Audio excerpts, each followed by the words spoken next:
Such a good intro. It's just amazing. Thank you for joining us for another episode. So this week we're looking at F1 2002, F1 2003, F1 2004 and F1 Career Challenge. So we'll start off with F1 2002 on the Nintendo Gamecube. So let's go.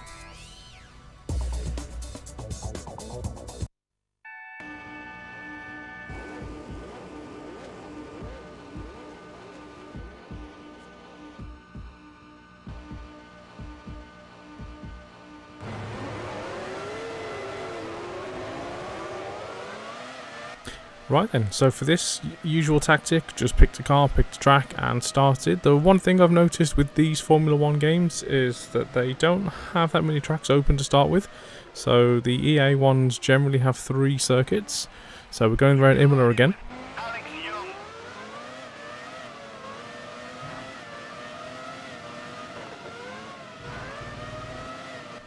And so far this is looking very similar to F1 2001 that we played in the last episode in part 3 on the PS2. So I know that this year is the first one for the Gamecube, so they also released this for the Xbox as well.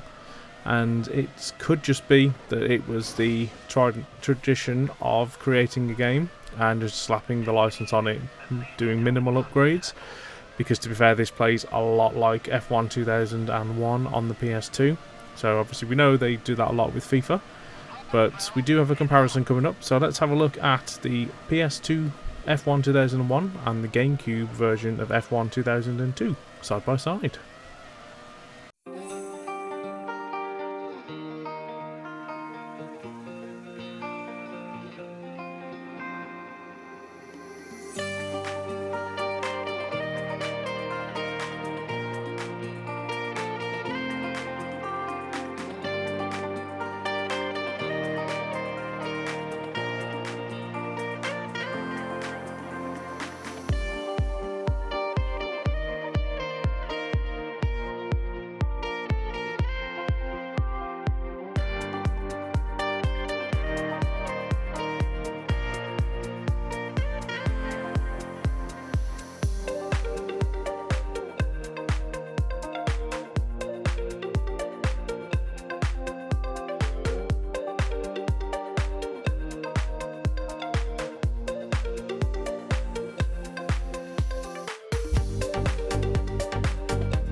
So just for comparison's sake, the footage on the left is the PlayStation 2 version of F1 2001.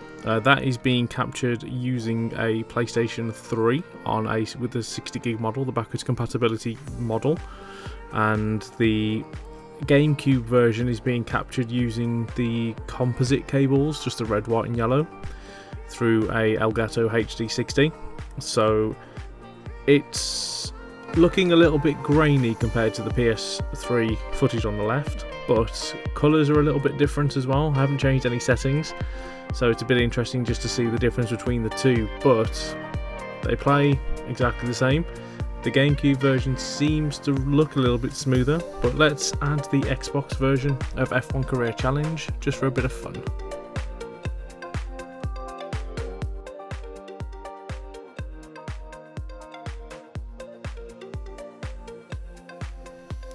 Okay, so now we have F1 2001 on the PS2, we have F1 2002 on the GameCube, and F1 Career Challenge on the Xbox. Now F1 Career Challenge came out in 2003, so it covers the 1999 up to 2002 season. It did come out on the PS2, the GameCube and the Xbox. It's just the Xbox version is the one that I've got. So as you can see on the middle we've got the GameCube, left you've got PS2, on the right you've got the Xbox. So let's just have a look at the side by sides, but the immediate comparison on the Xbox is the liveries on the cars themselves don't look too clean, but the actual graphics are generally quite sharp and the draw distance looks the best on the Xbox. But I didn't like the HUD change on the Xbox version. As you can see, F1 2001 on the PS2 and F1 2002 on the Gamecube, they share exactly the same layout, so you've got the same presentation across those two versions, where with F1 Career Challenge they've changed the UI completely.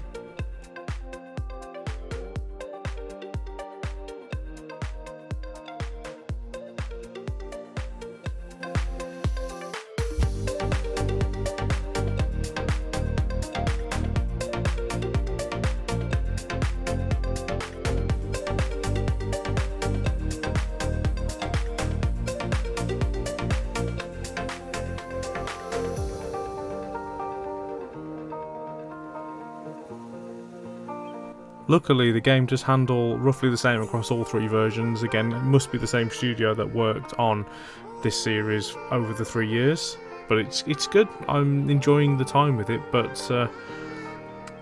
F1 2001 and F1 2002, it does seem that all they did was just update the actual cars, update the teams.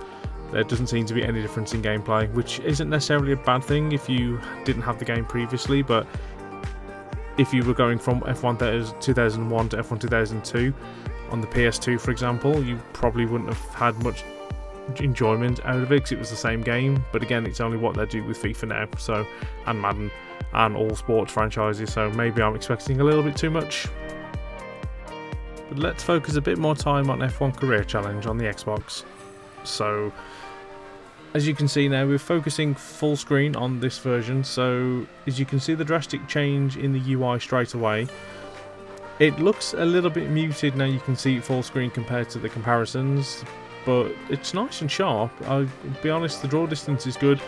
The texture quality could be improved, like you can't really read what the Williams logo is supposed to say on the actual livery of the car. You can clearly see the BMW power, but apart from that, it doesn't really look that clean. But again, draw distance is a massive improvement, and you know that's been a problem for me in the PlayStation days, but this doesn't seem to have that problem. A little bit of popping out of the top left then, but apart from that, runs smooth, and apart from my driving, it's going quite well.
Has won the race.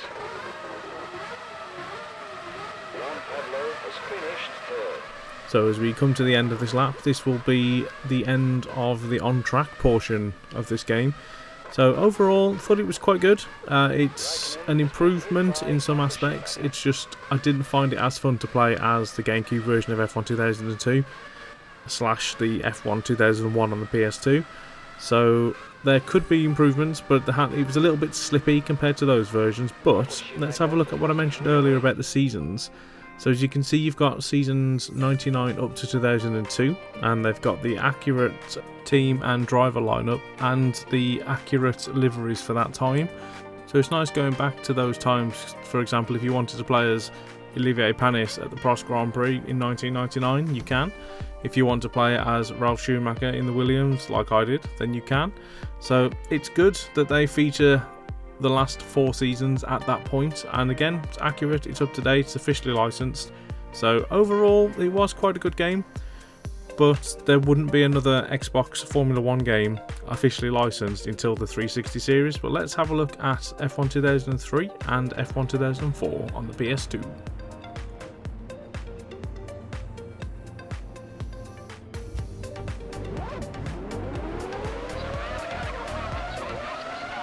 So here we have F1 2003 on the left and F1 2004 on the right, both on the PlayStation 2, using the 60 gig PS3 under backwards compatibility again. So that's why the image will be quite sharp for these, because I'm using the smoothing and upscaling features of that to give the best image quality possible just for you. The first gripe that I had with 2003 was the default short race, as they call it, 25 laps, where on F1 2004 you can pick the length. So as you can see, it's clearly 3 laps against 25.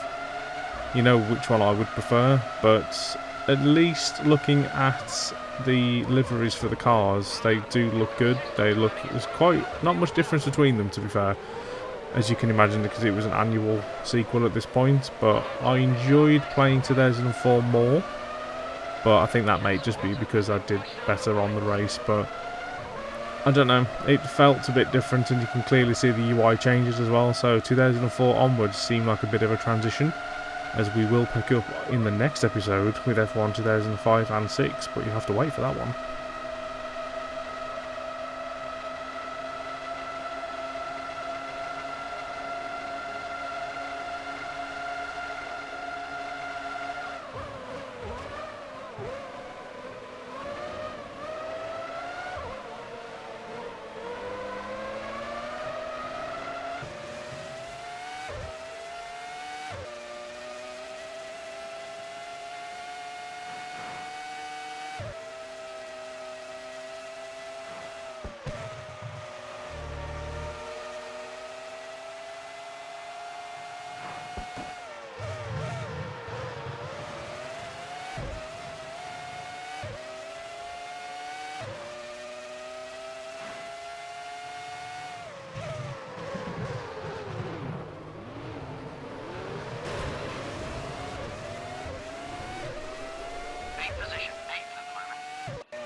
With the first lap completed, the field looks like this. First is Button, Barrichello second. Michael Schumacher is right behind his teammate in third. Fourth, Kimi Raikkonen. Alonso fifth. Trulli sixth. Ralf Schumacher is right on his tail. And in eighth place, Juan Pablo Montoya. Good first sector, a couple of seconds quicker than you've been around here before. All 20 cars are currently still running, and we haven't had a single retirement at this stage. It's nice that we get snippets of commentary again.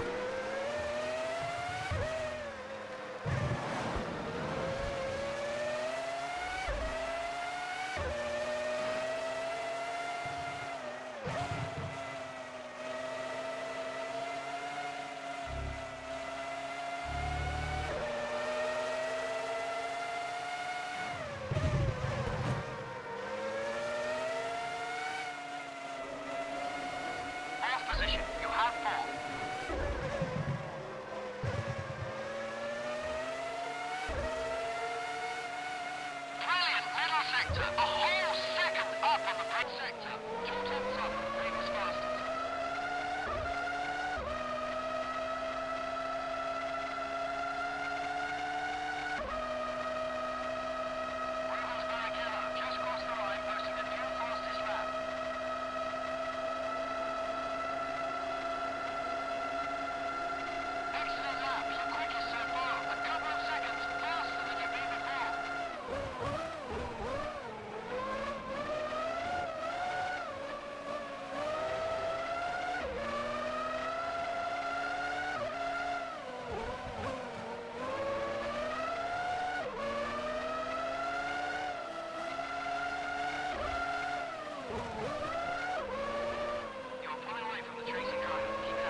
At this point I was getting slightly bored of F1 2003.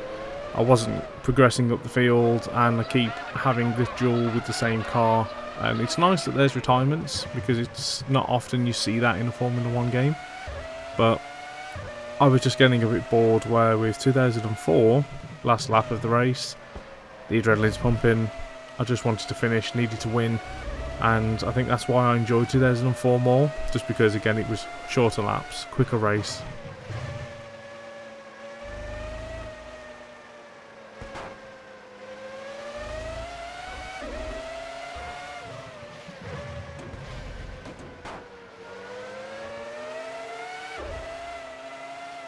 So at this point on 2003 I just decided to give up, so let's focus on 2004 for a little bit. So we are on the last lap, we're near the end of the track, so I'm winning currently, about to finish in first. So I enjoyed this pick up and play session with Formula 1 2004, and if this is how the series went from this point, which we will find out in the next episode, then it seems to have made a lot of improvements, because 2003 was not good, neither was F1 2001 or 2002, the Sony versions. So up to this point, this is the best Formula 1 game in that series of the Sony ones to me, but the EA ones are a good option at this point, but it's more arcadey. So as you can see from the image there, we have covered everything from F1 2001 all the way up to F1 2004. So we've only got F1 2005 and 2006, as well as Formula Challenge. We'll get to that. But thanks for watching. I hope you enjoyed this episode, and stay tuned for the next one.